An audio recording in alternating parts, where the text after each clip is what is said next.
ከኋላው አቁሞ እየተመለከታት ታገኘዋለች። እሱም ምንም ነገር ሳይናገር ወደሷ ከተጠጋ በኋላ እሷን መነካካት እንዲሁም ደግሞ መሳም ይጀምራል። ወዲያው አላስቆመችውም ነበር። ቀጥሎም ከንፈሯን ሊስማት በሚጠጋ ጊዜ ገፍተር ታደርገውና ይሄ ነገር በፍጹም ድጋሚ መፈጠር የለበትም በማለት በሩን ከፍታ ከመጸዳጃ ቤቱ ትወጣለች።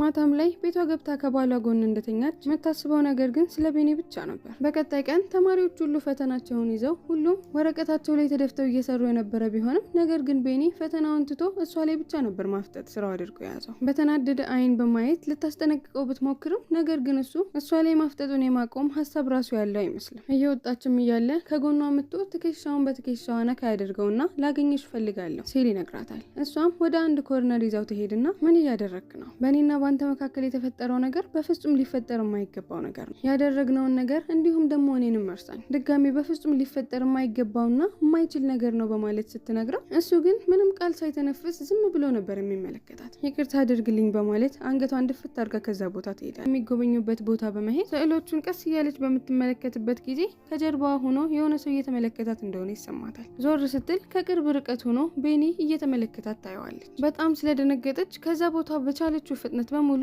እየተጣደፈች ነበር የወጣችው። ነገር ግን ቤኒ አሁንም ቢሆን ከጀርባው እየተከተላት ነበር። አሁን ላይ እኔን የመተው ምንም ሀሳብ ያለው አይመስለኝም ብላ ስላሰበች ወደ አንድ ኮርነር ሄዳ ቆማ ተጠብቀው ጀመር። ወዲያው አጠገቧ ይጠጋና ይቆማል። እዛ ቆማ ትንሽ ካሰበች በኋላ ባላት ፍጥነት በሙሉ መራመድ ትጀምራለች። ቶሎ ቶሎ ደረጃውን እየወረደች ወደ ታችኛው ፍሎር ልትደርስ ስትል ቤኒ ኦልሬዲ እዛ ደርሶ እየተራመደ ትመለከተዋለች። ድጋሜ በፍጥነት ወደ መጣችበት ትመለሳለች። ያገኘችውን ሊፍት ትነካውና በውስጧ በሩ ቶሎ እንዲዘጋ እየጸለየች በምትጠብቅበት ጊዜ በመጨረሻው ቅጽበት ቤኒ መጥቶ ሊፍቱ እንዲከፈት ያደርግና ወደ ውስጥ ይገባል። ልክ ሊፍት ውስጥ ሲገባ እንደተመለከተችው ቀስ እያለች ወደ ኋላ ትጠጋለች። እሱም ወደ እሷ እየተጠጋ በሚመጣበት